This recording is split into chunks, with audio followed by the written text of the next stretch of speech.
Is mixed martial arts, also known as cage fighting, just a sport for bar brawlers?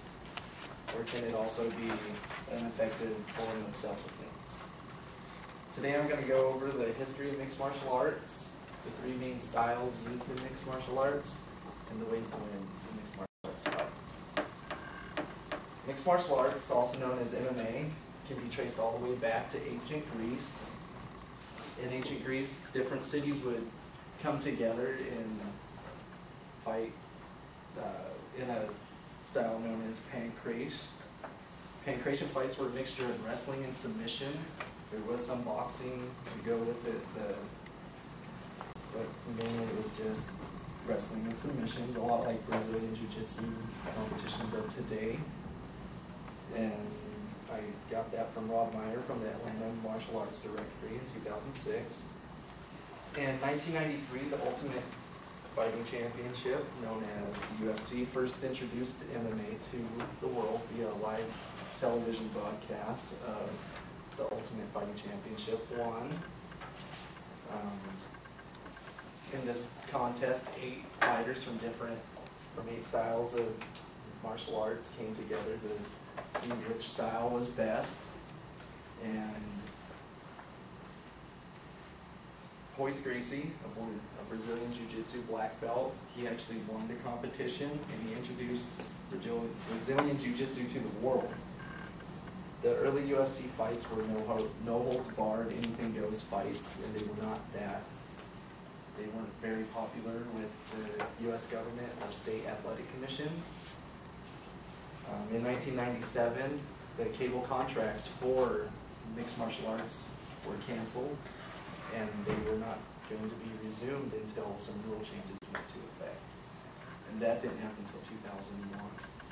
In 2001, the few fighting organizations that were left in the United States, mainly the UFC, changed their rules. They added weight classes. They made illegal strikes that you can't strike to the back of the head, the neck, the spine. You can't kick an opponent to the head when he's on the ground.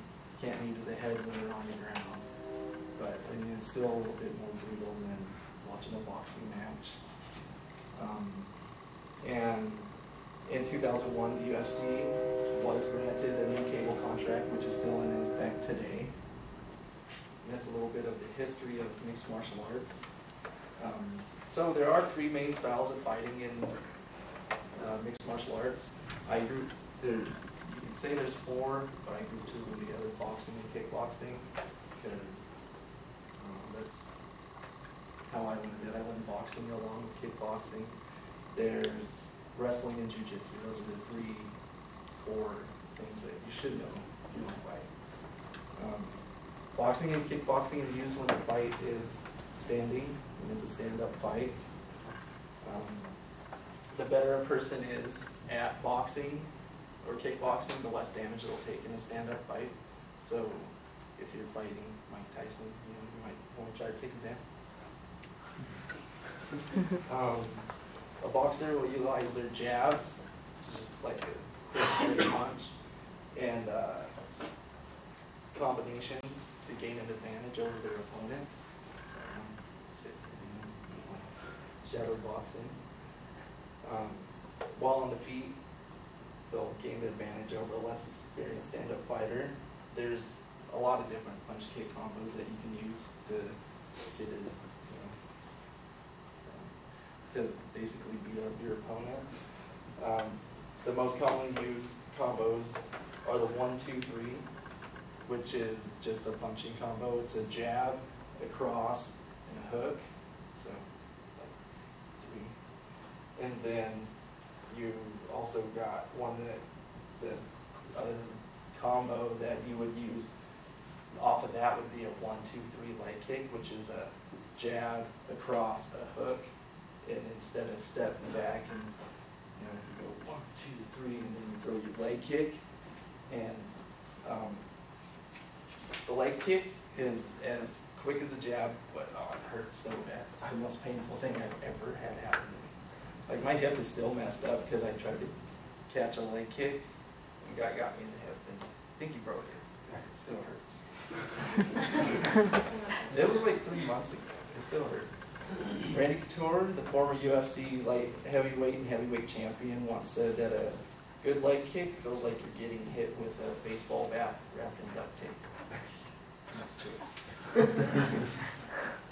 The next style commonly used in MMA is wrestling. A lot of mixed martial artists today have a wrestling background, like a strong wrestling background.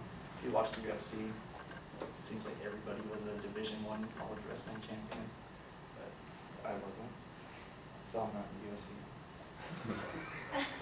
UFC. Their wrestlers are great at getting the fight to the ground, but if they are not experienced in boxing, they can take a lot of damage before they secure the takedown. And that is why most fighters will train in at least two of the three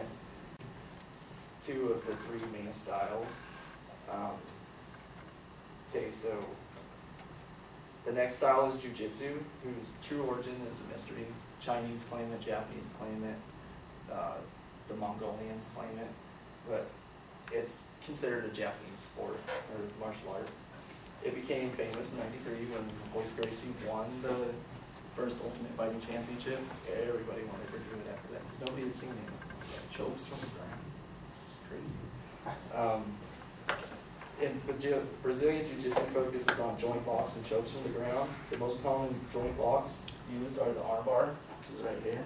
Just a lot of pressure on the elbow. You can break someone's elbow. And the Kimura. This is actually a key lock. It's a reverse Kimura, but it's also called an Americana. It's a hybrid of it. It's a little bit easier to get if you don't get a stronger person. And the three main chokes you have are the triangle choke, the guillotine choke, the rear naked choke. Really easy to get. Winning a fight, it's sweet. 4 different ways you can do it. You can knock the guy out. You can That's it. take him down, pound him. Sorry, I have to finish this. You can pound him out. You can tap him out, where you tap to say he's done, and then you can have the doctor stop the fight. And I hope I changed everybody's view on what MMA is. I believe it's the most effective form of self-defense because you're able to defend yourself while you stand as well as when you're on the ground.